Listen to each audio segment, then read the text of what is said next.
Dominating the site at Dounreay on the northern coast of Scotland is the fast breeder reactor, but this forms only part of the Dounreay experimental reactor establishment. In order to investigate the problems of the operation of industrial power-producing reactors, the establishment also has a materials testing reactor, a section for studying the problems of criticality, and a group of laboratories to cover research into engineering, metallurgical, chemical, and irradiation problems. The establishment is self-contained, with plants for producing fuel elements not only for its own reactors, but for similar ones at home and abroad. There are chemical plants for processing these elements after irradiation. Designed and built by the Atomic Energy Authority and their contractors, the initial stage of development was completed in 3 years. The work of opening up the site, which was on a disused airfield, began early in 1955. Beneath a thin layer of topsoil, the rock formation varied. Some of it could be easily loosened by hand and removed by loaders.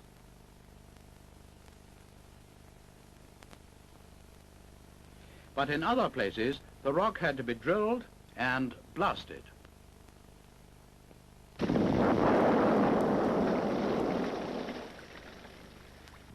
Trenches were dug and pipes laid for draining the site.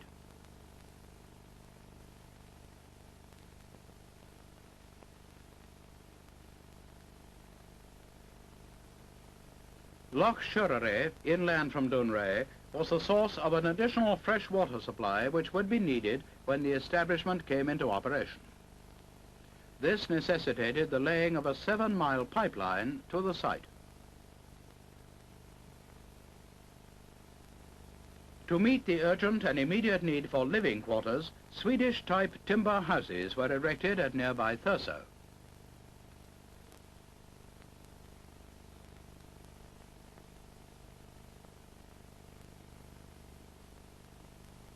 Hotel accommodation here was limited, and a large house, Ormley Lodge, was acquired and extended to serve as a hostel for staff and visiting technicians.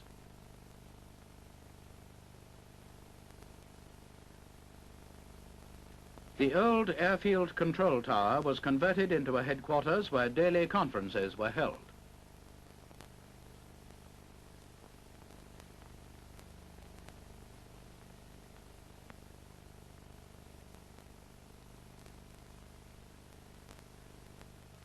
The Dounreay project naturally aroused great interest, and the Secretary of State for Scotland was an early visitor to the site.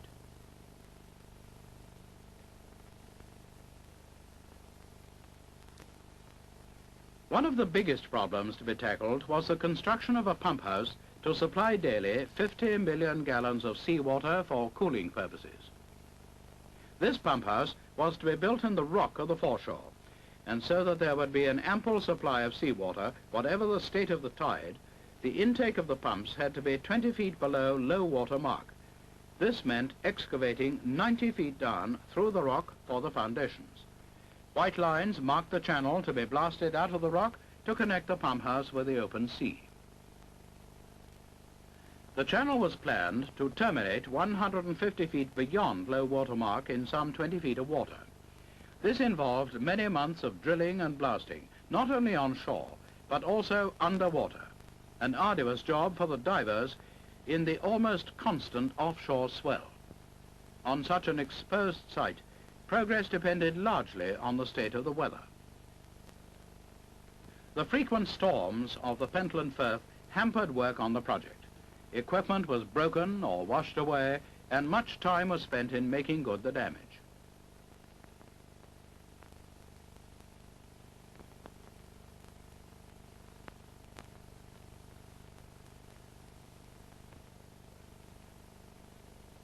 But the work had to go on, even in the roughest of weather, with a lookout man to warn the men of really dangerous waves. Tides limited the work to 3-hourly periods, twice a day, after which all the gear and equipment had to be removed to safety and then brought back again at the next low tide. When night came, floodlights lit the scene and work went on just the same.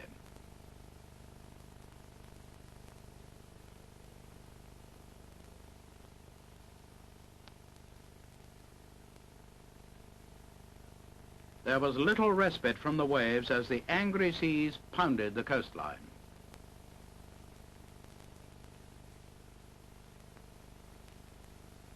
The drilling for the blasting of this reef took nearly 6 months. Yet this was only one of 3 such reefs crossing the course of the channel. As the days went by, so the struggle against the sea continued, until all the vertical holes had been drilled to a depth of 16 feet, and at the same time, the major job of drilling the horizontal holes 80 feet into the reef was completed. Then came the job of placing the charges and wiring up for one big blow.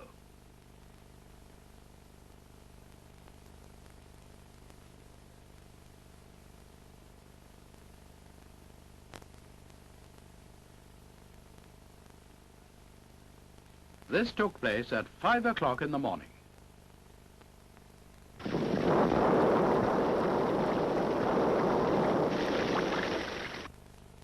By daylight, there was a change in the scene. The one blow had resulted in a channel in the rock 80 feet long and 16 feet deep in one operation. But there was much yet to be done. Meanwhile, work on the pump house at the other end of the channel, more sheltered from the sea, had been progressing steadily. The heavy reinforcement for the foundations of the pump house were in position, ready for the concrete to be poured.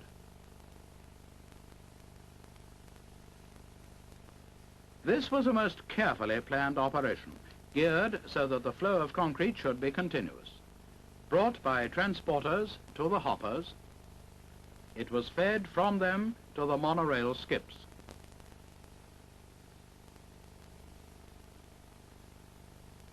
This system of monorail skips is particularly useful when the concrete has to be poured in closely shuttered spaces and awkward positions.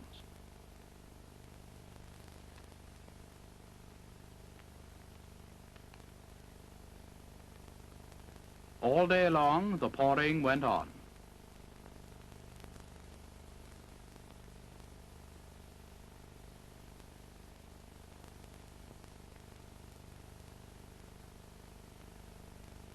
While the transporters kept up their shuttle service between the hoppers and the bulk mixer. Everything was going as planned. The whole pour was to be completed in one day because of the uncertainty of the weather. Smaller mixers on the cliff edge were used to supply the crane skips. These placed the concrete in the more open sections of the shuttering.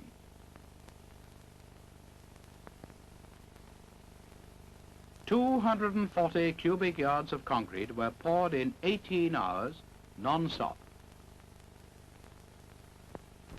Apart from the fast reactor, the main laboratory block was probably the most complex building on site.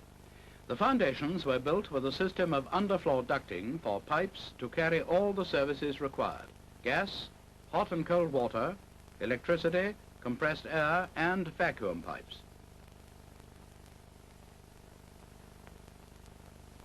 Nearby, work had started on the construction of the service corridor connecting the chemical plants and the highly active liquor store.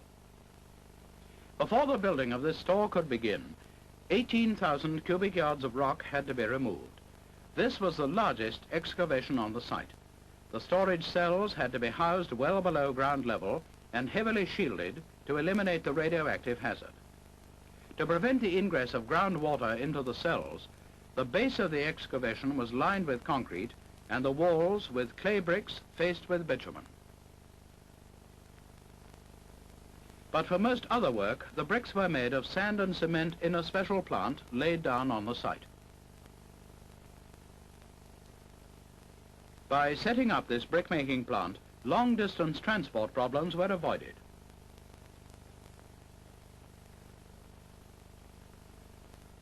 The concrete was mechanically pressed into molds in a rotating table and the bricks ejected upwards and stacked for drying.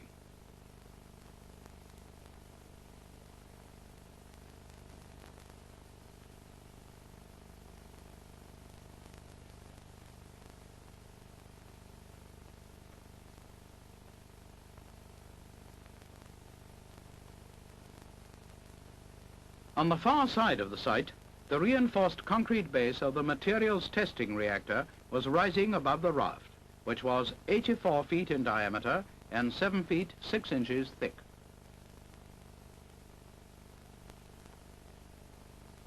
Fortunately, before snow came, the supporting slab for the reactor had been cast.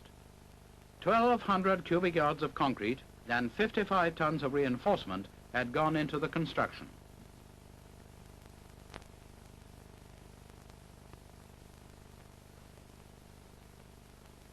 Early in the following year, steel plates for the hermetically sealed shell surrounding the reactor were being erected. The interior of the shell was to be maintained at a slightly negative pressure.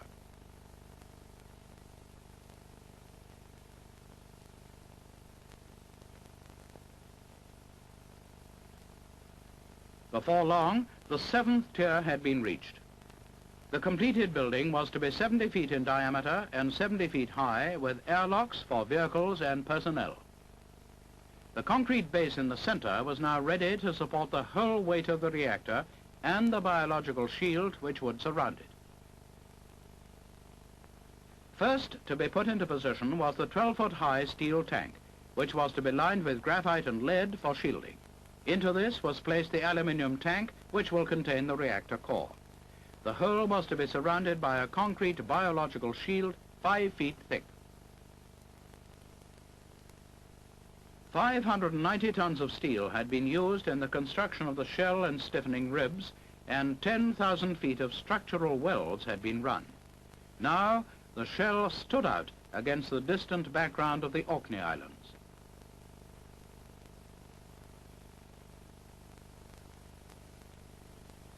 For the research and chemical group buildings, provision had to be made for a special extract ventilation system. This was to be carried in underground ducts running to the ventilation plant. Air from each building will be filtered before passing to the 180-foot stack for discharge to atmosphere. The filters will trap any particles of radioactive matter.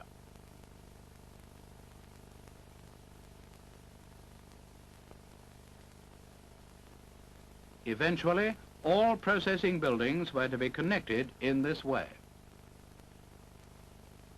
Also laid in underground ducts were the pipes to carry liquor from the research laboratories and chemical group for disposal in the highly active liquor store, where the building had nearly reached its maximum height.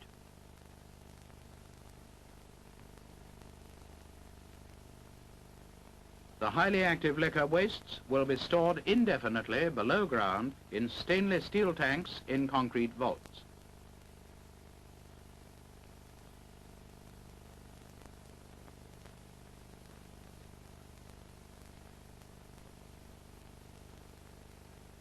Effluent of very low radioactivity was to be discharged into the sea under strictly controlled conditions. But before this could be authorized, a complete survey of the local tides and currents had to be made to ensure that no contamination of the coastline was possible. Operation Squirt, as this survey was known, started with the floating out to sea of a temporary pipeline. This ran back to an old farmhouse on the shore, which had been converted into a laboratory compound where a storage tank of mildly radioactive liquor had been built. Water from a nearby stream was pumped through the pipeline into the compound, where the radioactive tracer was mixed with it and pumped out to sea. Though the amount of activity could be detected by instruments, it was not high enough to cause any hazard. This operation was carried out over a period that covered all conditions of time and tide. The movement of the radioactive tracer was checked by samples taken at sea and also on the shore. This survey established the length of the pipeline that would be needed to give a safe discharge of effluent. But because of the force of the tides and the nature of the seabed, the actual pipeline had to be laid in a tunnel. At the cliff edge, a vertical shaft was sunk 200 feet deep, from the bottom of which the tunnel was to be driven out 2,000 feet under the sea.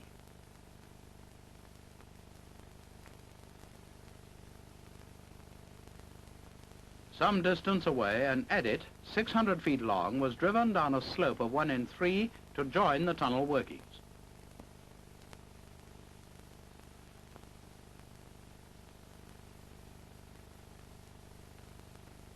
Every foot of the way had to be blasted, and the face was advanced in 5-foot steps.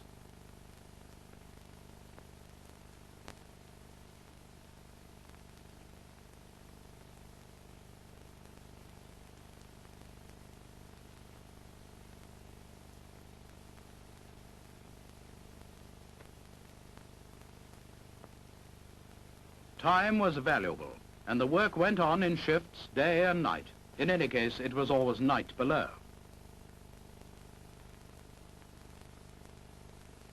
After each blow, a pulley was fixed to the newly exposed face to carry the line for the rocker shovel for the removal of debris. Empty tunnel skips from the surface were sent down the adit on the 2-foot gauge track and brought into position under the slusher.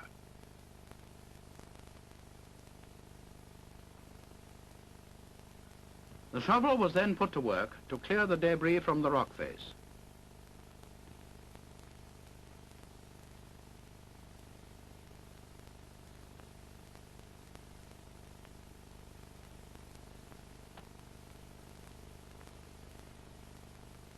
Dump it on the slusher, and from there to the skip.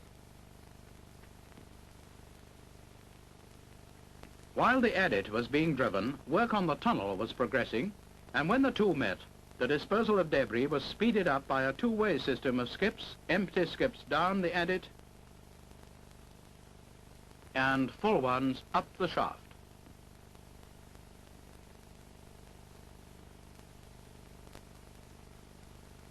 Water seeped through constantly, and some 20,000 gallons an hour had to be pumped out.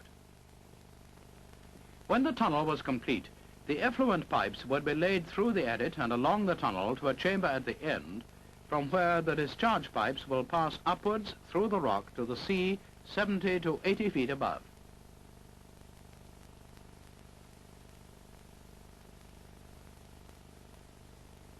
At the sea pump house site, work on the excavation of the intake channel was going well. Work now only stopped at the peak of high tide. As soon as it started to go out, pumps were swung into position to speed up the removal of water from the workings.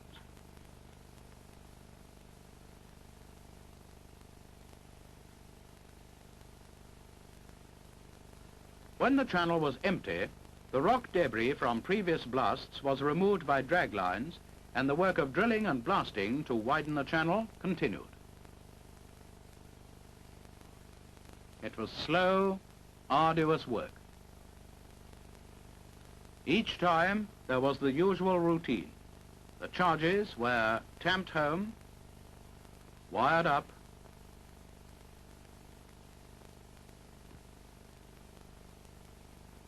and the detonator button pressed.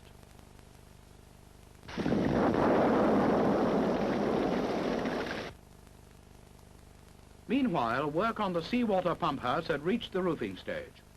Although the building was 80 feet high and 60 feet square, only a small penthouse would be visible from the landward side. 2,000 cubic yards of concrete had been used in the construction. A few weeks later, the channel had reached its full width, and at one end a barrier of rock had been left to keep out the sea.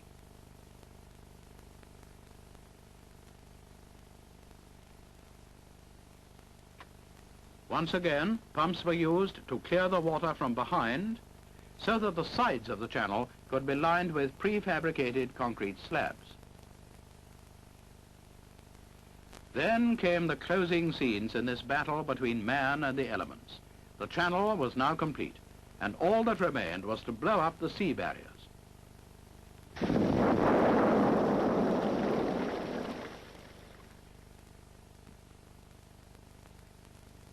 Finally, the reef at the seaward end of the channel was blown.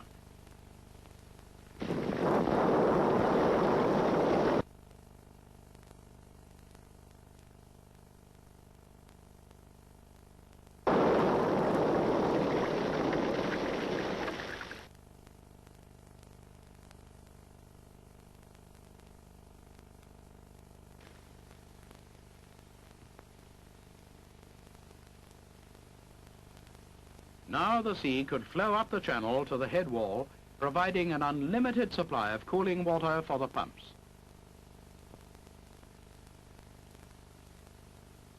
As the establishment neared completion, there was a steady stream of notabilities to Dounreay.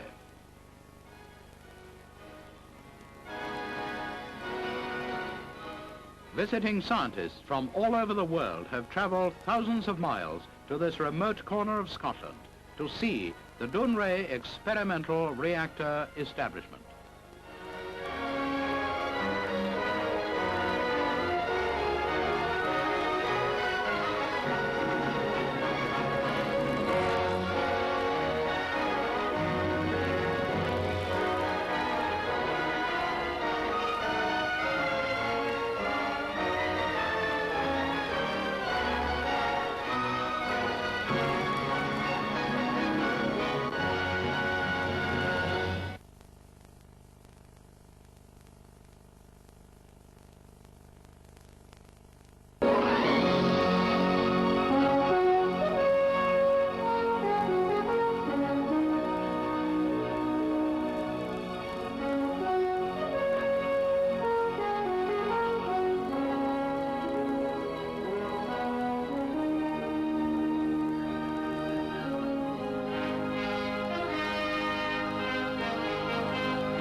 By the end of 1958, work on the fast reactor Dounreay had reached the stage where it was to be handed over to the operating staff.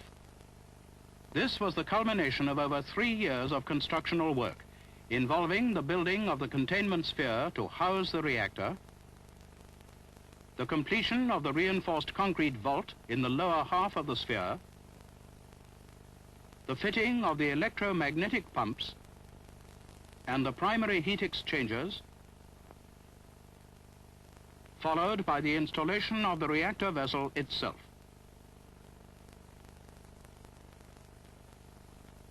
The vessel, with the breeder support box in position, was sealed at the top by 2 rotating shields, the inner one moving eccentrically within the outer. On the 28th of November 1958, the fast reactor was handed over to the operating staff. A program of extensive commissioning tests then started. Meanwhile, the liquid metal coolant to be used in the heat exchanger systems was being prepared.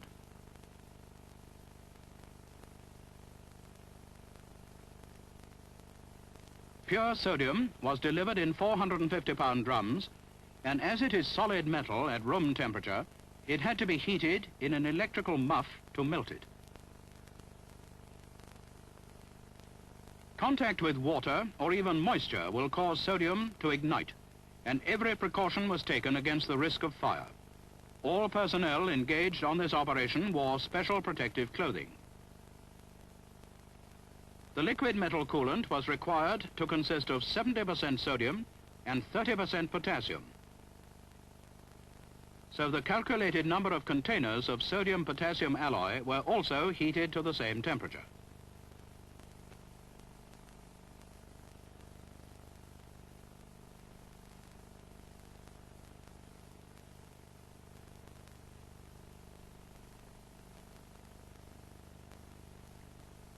The liquid metals were then piped to a heated tank for mixing.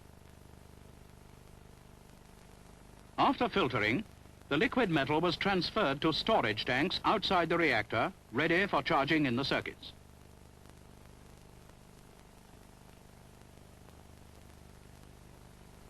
When the necessary checks had established that the heat exchanger circuits were leak-proof, the reactor was sealed, and the circuits charged with liquid metal coolant.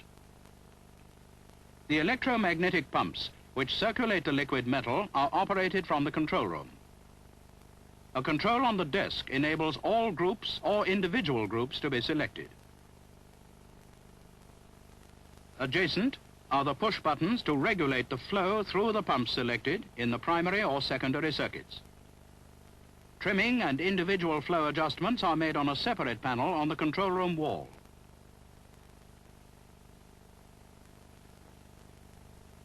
From the valve panel on the operating floor, the The pressure of the nitrogen cover gas in the vessel was then raised to about 50 pounds per square inch, and constant watch was kept to ensure that this pressure was maintained so long as the electromagnetic pumps were operating at high flow rate.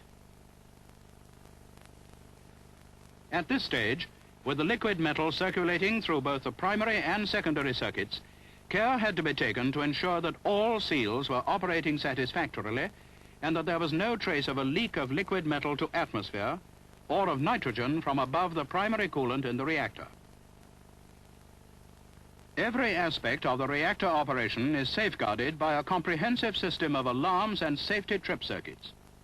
Audible and visible warnings are given of fault conditions and enable them to be located quickly.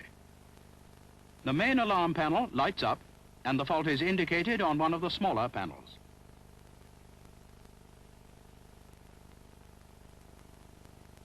After attending to the fault, the alarm can be reset, ready for further operation. The reactor trip circuits cover serious faults. For example, an excessive rise of power.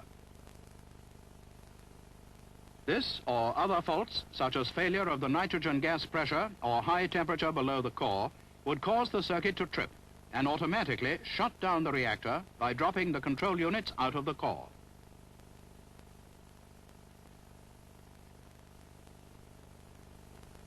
With the reactor and cooling circuits filled with liquid metal, the various mechanical tests were repeated, including the operation of the charge machine and the canning station, even though they would not be used until after the reactor had been on power. All this elaborate equipment will come into use when the reactor has been at power, and the radioactive elements have to be withdrawn and replaced.